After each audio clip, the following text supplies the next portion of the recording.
Bison কাকে বলে জানো তো দাদু? হ্যাঁ, মাথায় শিং আছে। হ্যাঁ, সে শিং বাগিয়ে চার্জ করছে।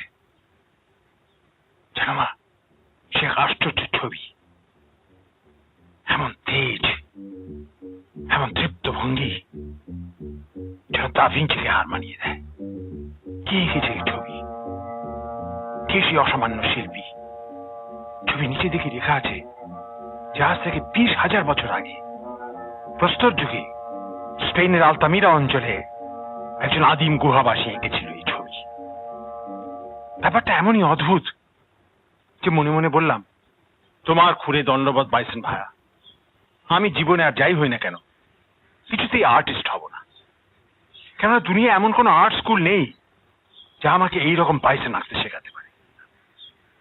সেই থেকে সভ্য ব্যাপারটা কি আর অসভ্য ব্যাপারটাই বা কি, এই নিয়ে একটা গভীর কৌতূহল আমার মনে জেগে উঠেছিল। আর তার সঙ্গে যোগ হলো এই ভান্ডারলুস্ট।